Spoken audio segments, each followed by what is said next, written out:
ये समझते हैं प्रोकैरियोटिक यूकैरियोटिक। यहाँ देखिए लिखता हूँ मैं प्रोकैरियोटिक यूकैरियोटिक। अगर मैं यहाँ लिखूँगा प्रोकैरियोटिक,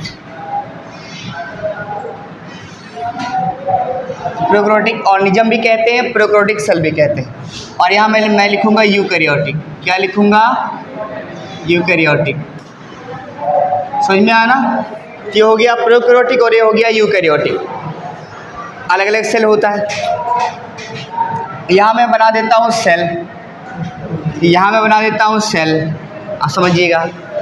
अब मैं बोलूँगा प्रो और कैरियोटिक।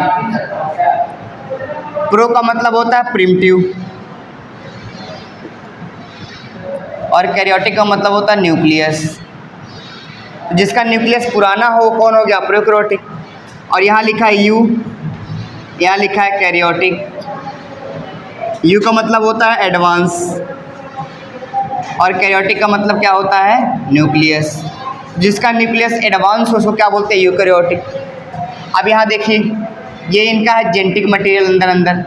अब अगर प्रोकैरियोटिक होगा तो यहाँ न्यूक्लियर मेम्ब्रेन क्या होगा? एब्सेंट होगा। तो अब जान लीजिएगा इसका जो नाम है इसका, ये इसके अंदर भी होगा।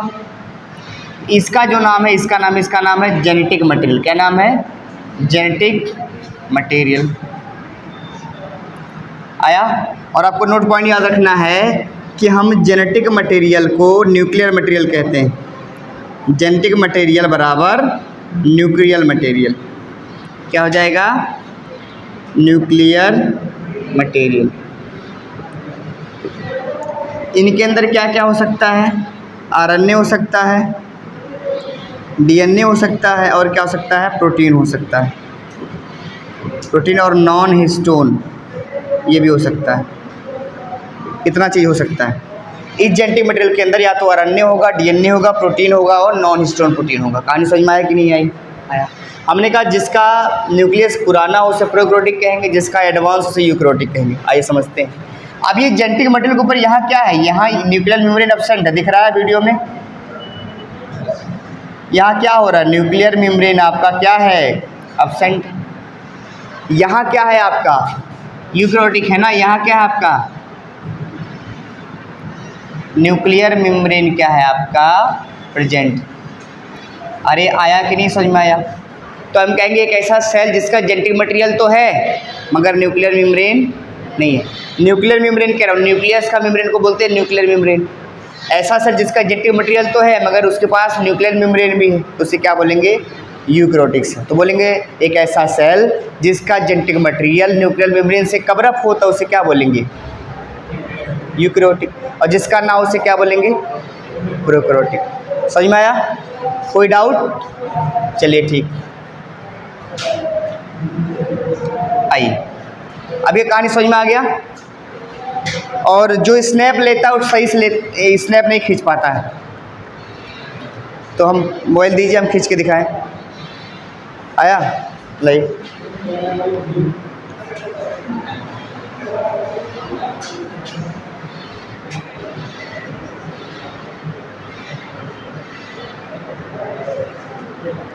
हुआ कहानी खींच रहा है जी? हैं?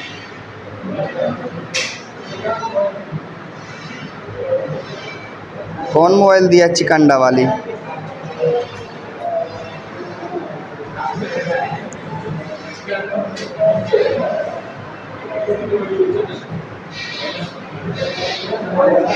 पीछे में नहीं जा रहा है। अरे खींचो इसको जल्दी से। उतने दूर से नहीं फ़ोटो लिया जाता है।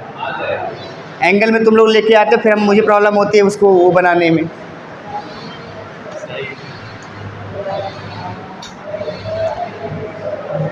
आया? और यहाँ बैठ के खींचते रहना। चले, ये समझ में आया? आगे चलें। अब इसी का हम, ये आपको बेसिक मैंने बताया, अब इसी का हम डिफरेंस पढ़ेंगे कि प्रोकैरियोटिक यूकैरियोटिक में क्या डिफरेंस होता है। चलिए, तो अगर मैं बात करूंगा प्रोकैरियोटिक यूकैरियोटिक के डिफरेंस का, तो मैं आपको पहले बता दिया कि भैया न्यूक्लियर मेम्ब्रेन नहीं होगा, किसके पास? प्रोकैरियोटिक। किसके पास होगा? यूकैरियोटिक। यू का मतलब एडवांस न्यूक्लियस, प्रो का मतलब प्रिमिटिव न्यूक्लियस। कहानी समझ में आया कि नहीं आया? आया?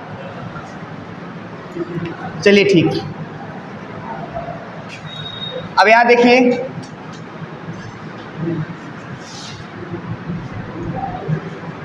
यहाँ प्रोकैरियोटिक है और यहाँ क्या रहेगा आपका? यूकैरियोटिक।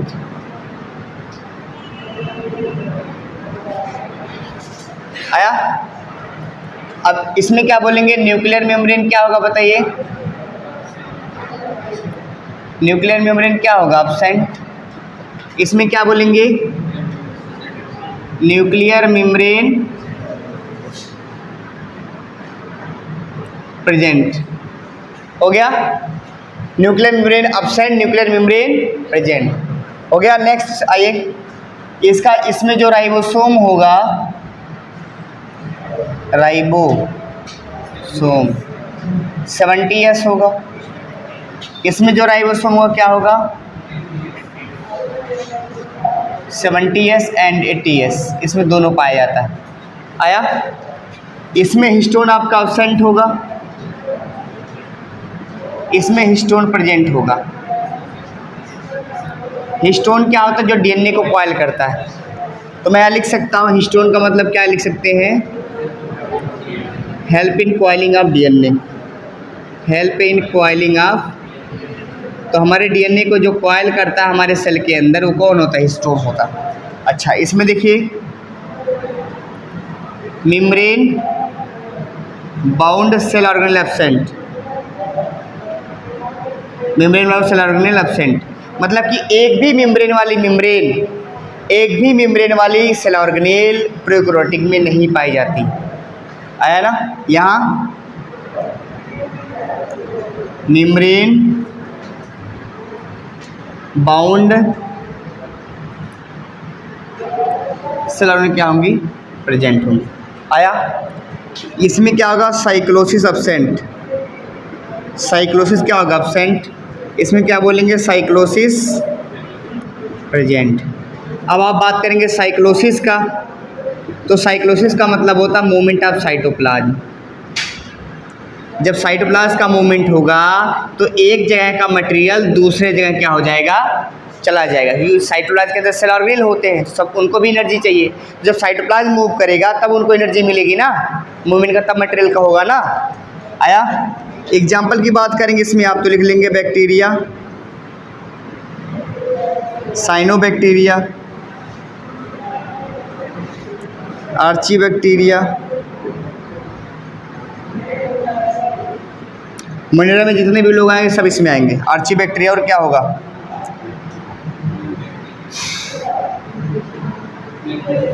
माइकोप्लाज्मा, ईटीसी मान लीजिए, ये सब इसमें आते हैं। और इसमें आते हैं, लेकिन इतना याद रखना है, इसमें क्या आएगा? Protista, fungi, plants and animal. Protista, fungi, plants and animal. आया ना? आपका प्रोटिस्टा यूकैरियोटिक है कि क्या है? यूकैरियोटिक है प्रोटिस्टा आपका, प्रोकैरियोटिक नहीं है। प्रोटिस्टा आपका यूकैरियोटिक यूनिसेलुलर है। आया? ये कहानी समझ में आई आपको डिफरेंस का? याद कर लेंगे प्रोकैरियोटिक में डिफरेंस। किसी को दिक्कत? इसमें देखिए, प्रोकैरियोटिक की बात करेंगे, इसमें ट्रांसक्रिप्शन और ट्रांसलेशन उसके साइटोप्लाज्म में होगा। है ना? तो प्रोकैरियोटिक में ट्रांसक्रिप्शन और ट्रांसलेशन उसी में होता है, साइटोप्लाज्म में, इसलिए मैंने उसको नहीं बताया, आगे बताएंगे। इसमें अलग अलग होता है यूकैरियोटिक में। चलिए इसका ले लीजिए स्नैप।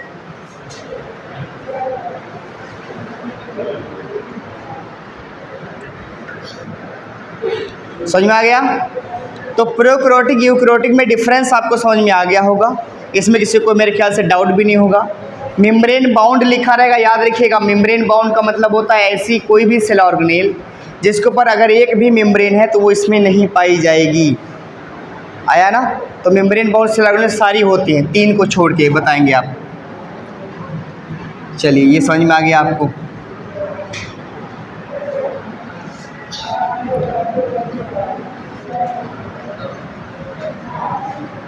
आगे चलें। आगे चलें, चलिए। तो प्रोकैरियोटिक यूकेरियोटिक समझ में आ गया। अब कुछ डेट याद कर लेते हैं। पहले डेट याद करेंगे, फिर साइंटिस्ट का नाम। चलिए डेट याद कर लीजिए, जो मेन है। डेट बहुत सारे हैं, लेकिन आपको मेन वही याद करने जो एनसीईआरटी में वही आता ही। ओके, तो बोलिए 1665 का ज़माना था। बोलिए, रॉबर्ट हुक को आना था,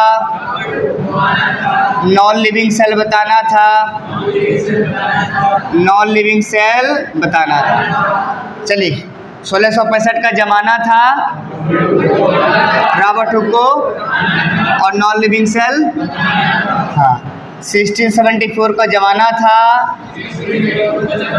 एबी लिविनहॉफ को आना था और लिविंग सेल बताना था। आया 1839 की 8 है, 1838 का ज़माना था, स्लाइडन सच वान को आना था और सेल थ्योरी बताना था। याद हो गया। 1855 का ज़माना था, रुडॉल्फ वर्को को आना था। किसको? रुडॉल्फ वर्को को आना था। और क्या बताया थे, एक टर्म दिए थे,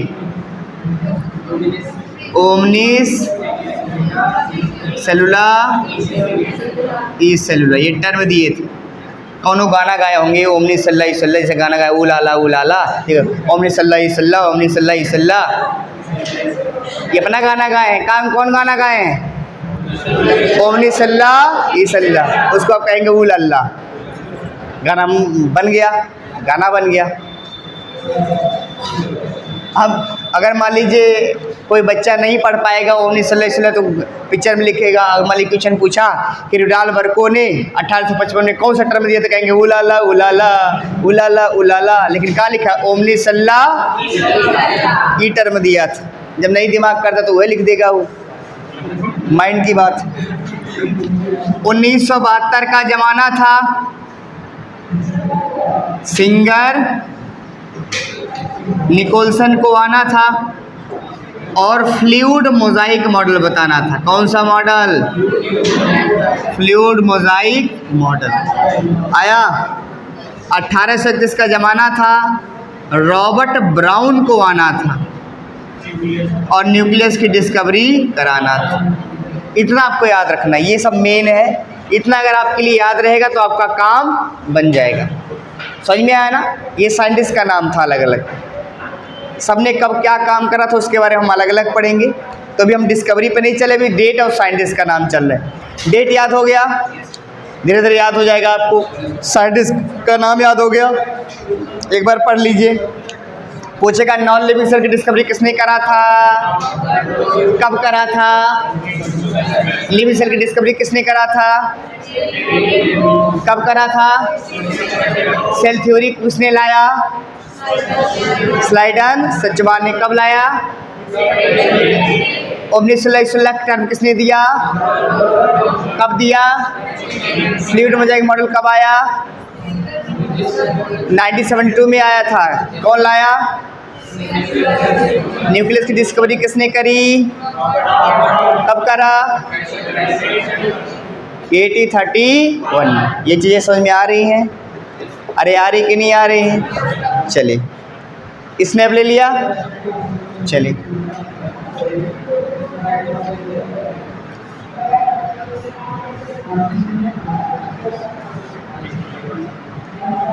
स्मॉलेस्ट सेल लार्जेस्ट सेल सब बता दिया था। स्मॉलेस्ट सेल लार्जेस्ट सेल बता दिया था ना। चलिए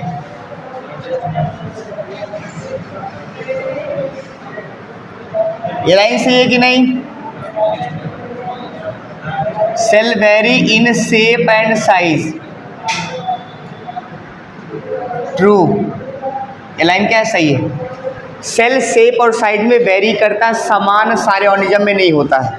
और एक लाइन और लिखा है उसमें कि फंक्शन के अकॉर्डिंग उसका शेप बनता है। एनसीईआरटी में लिखा गया है फंक्शन के अकॉर्डिंग क्या बनेगा, उसका शेप बनेगा। आया, आप समझिएगा। अगर मैं बात करूंगा रीजन ऑफ सेल, किसकी बात करूं? Region of cell.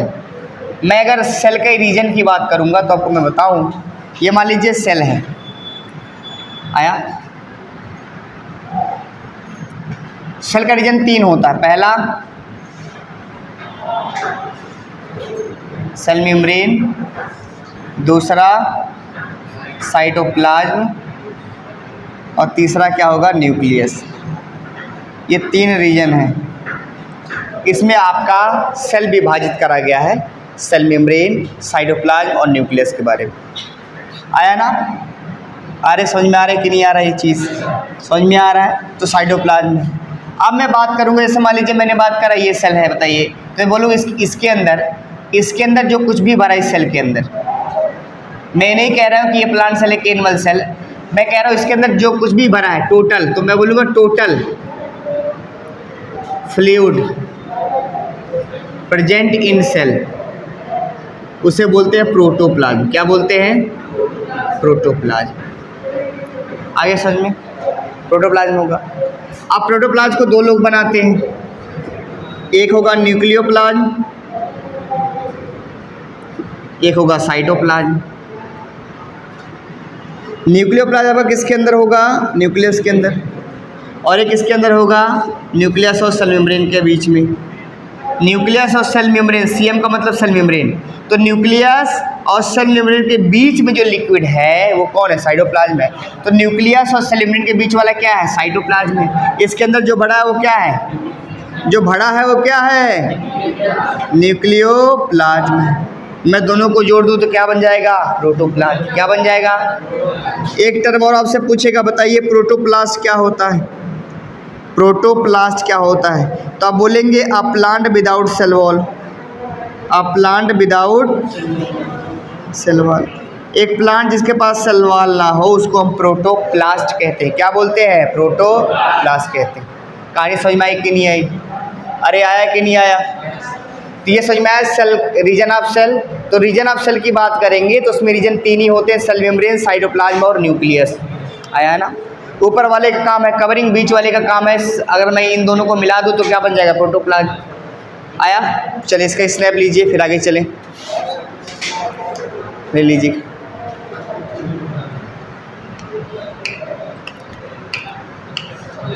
हो गया?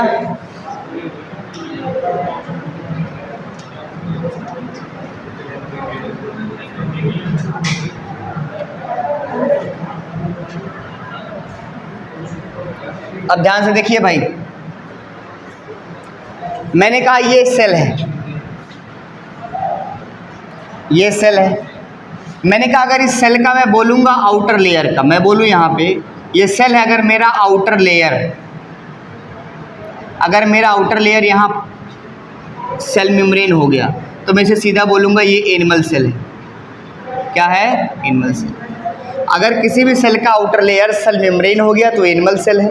अगर उसका आउटर सेल वॉल है, क्या है? सेल वॉल, तो सीधी सी बात है वो प्लांट सेल है। आगे समझ में, वो प्लांट सेल ही होगा। अब जैसे मैंने क्वेश्चन पूछा ये बताइए, और मैंने कहा यहाँ सेल मेम्ब्रेन है ऊपर, इसका मतलब सीधी सी बात है वो कौन सा सेल है? एनिमल सेल है। मैंने बोला इसके ऊपर क्या है? सेल वॉल है, इसका मतलब सीधी सी बात क्या है? वो प्लांट सेल है। सेल मेम्ब्रेन इसके नीचे होगा लेकिन ऊपर क्या होगा? Cell wall. न्यूक्लियस की बात कर लो, अच्छा ये बात कर लो, ये आपका साइटोप्लाज्म है। तो साइटोप्लाज्म को कहा जाता है main arena of cellular activity. Main arena of cellular activity, इसका मतलब होता है कि जहाँ पे सेल का वह एरिया जहाँ पे ज़्यादा सेल के काम होते हैं उसे क्या बोलते हैं? Main arena. तो पूछेगा सेल का मेन एरिना कौन है? साइटोप्लाज्म। इसके पास क्या होगा? Contain cell organelle. Contain cell organelle. तो सेल ऑर्गेनेल कहाँ होती हैं? साइटोप्लाज्म के न्यूक्लियस में, साइटोप्लाज्म। अब इसकी बात कर लो जी, किसकी बात करूँ? न्यूक्लियस का। तो न्यूक्लियस की बात करूँगा अगर मैं, तो मैं बोलूँगा न्यूक्लियस आपका प्लांट सेल में कॉर्नर पे हो जाता है। किस में हो जाएगा? कोने में। तो मैंने प्लांट सेल बनाया, न्यूक्लियस कर दिया, कोने में है न्यूक्लियस। आया ना? और एनिमल सेल की बात करेंगे, एनिमल सेल का, अगर एनिमल सेल की बात करेंगे तो न्यूक्लियस कहाँ प्रेजेंट होगा? Present in centre. Present in centre. तो ये एनिमल सेल बना है, यहाँ न्यूक्लियस कहाँ होगा, सेंटर में होगा। अब न्यूक्लियस प्लांट सेल में कॉर्नर पे इसलिए जाता है क्योंकि इसका वैक्यूल बड़ा क्या हो जाता है, वैक्यूल बड़ा हो जाता है। इसमें वैक्यूल छोटा रहता है इसलिए वो नहीं जाता है कहीं। तो एनिमल सेल में जो आपका न्यूक्लियस होता है वो सेंटर में रहता है, सेल के बीचों बीच रहता है। लेकिन प्लांट सेल में कहाँ चला जाता है, कोने में। क्यों? क्योंकि वैक्यूल बड़ा हो जाता है।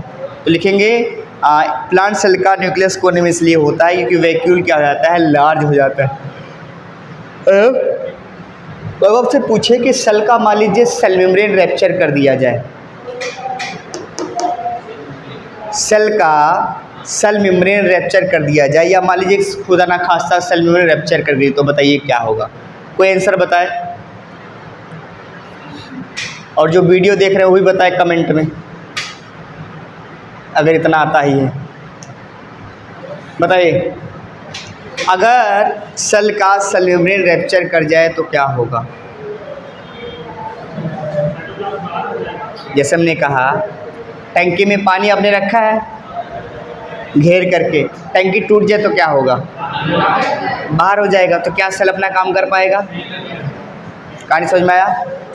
जब सेल मेम्ब्रेन रैप्चर कर जाएगा तो इसेंशियल सब्सटेंस जो सेल के अंदर है वो बाहर चले जाएंगे फट के। जब बाहर निकल जाएंगे तो उसका जो मेटाबॉलिज्म मेंटेन करने के लिए, उसके अंदर के रिएक्शन चलाने के लिए जिन केमिकल की ज़रूरत है मिलवा नहीं करेगा, सेल अल्टीमेटली क्या कर जाएगा, डाई कर जाएगा। कहानी समझ में आया? ये इसमें किसी को डाउट, रीजन समझ में आया? प्रोटोप्लास्ट क्या होता है और प्रोटोप्लाज्म क्या होता है ये समझ में आया? चलिए इसका स्नैप लीजिए।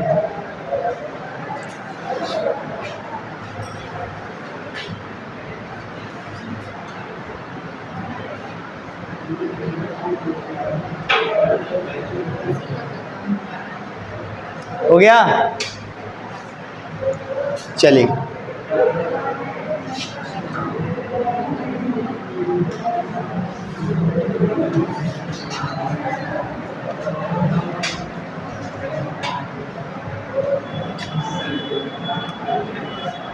देखिए ये आपका सेल है, इसके अंदर ये न्यूक्लियोप्लाज्म है, और ये क्या है आपका, इसके अंदर क्या है, साइटोप्लाज्म। तो साइटोप्लाज्म के अंदर क्या होती है, सेल ऑर्गेनेल। ये मेटाबॉलिकली एक्टिव होती है और रिएक्शन चला रही होती है, इसलिए इसको बोलते हैं लिविंग, इसी को सेल ऑर्गेनेल बोलते हैं। तो वह सेल के वह अंग, सेल के वे पार्ट जो मेटाबॉलिकली लिविंग हो और मेटाबॉलिकली एक्टिव हो, उन्हें कहते हैं सेल ऑर्गेनेल। क्या बोलते हैं? Cell organelle. समझ में आया? तो हमने कहा सेल ऑर्गेनेल जो होती हैं ये कुछ टाइप की होती हैं, उसमें मैं बोलूँगा, आपको बता रहा हूँ, आप ध्यान से देखिएगा। एक का नाम होगा मक्खन। क्या नाम होगा?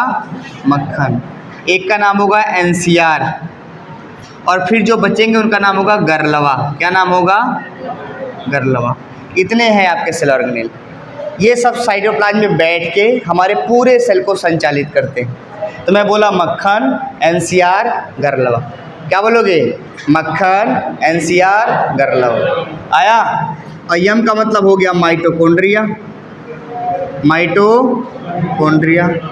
सी का मतलब बोले तो क्लोरोप्लास्ट, एन का मतलब न्यूक्लियस, और यहाँ एन का मतलब होगा न्यूक्लियोलस। फिर क्या होगा? सेंट्रियोल, और आर का मतलब क्या होगा? राइबोजोम। जी का मतलब क्या होगा? Golgi body. ई का मतलब endoplasmic reticulum, endoplasmic reticulum. Video में आ रहा भाई ये? हाँ, इंडोप्लाज्मिक रेटिकुलम समझ में आ रहा है? तो हमने बात करी किसकी? इंडोप्लाज्मिक रेटिकुलम का। अब इसका नाम क्या रखूँ मैं? आर का मतलब क्या है भाई? ये आर का मतलब ये है, यही। यल का मतलब लाइसोजोम, और व्या का मतलब वैक्यूल। आया? अब देखिएगा, ये जो मक्खन है ये डबल मेम्ब्रेन सेल ऑर्गेनेल है। डबल मेम्ब्रेन का मतलब होता है इसके ऊपर दो लेयर होगा। ये जो है मेम्ब्रेनलेस है। आपसे नाम पूछेगा ऑप्शन में कि ऐसे सेल ऑर्गन का नाम बताइए जिसके पास मेम्ब्रेन है ना, नंगा पुंगा घूम रही हो, तो ये नाम है NCR। और ये जो नाम है क्या है, सिंगल मेम्बर्ड है। इनके पास क्या है, सिंगल मेम्ब्रेन है। क्या है, सिंगल मेम्ब्रेन है इन सब के पास। कौन सा मेम्ब्रेन है, सिंगल मेम्ब्रेन। तो ये सब साइटोप्लाज्म में बैठे रहते हैं। आया, इतने सेल ऑर्गन रहते हैं, इनको हमें क्या करना, अलग अलग पढ़ना है। क्या करना है, इनको अलग अलग पढ़ना है। आया समझ में, अरे आया। तो इनको क्या करना, हमें अलग अलग पढ़ना है। तो साइटोप्लाज्म में क्या पाया जाएगा, सेल ऑर्गेनेल।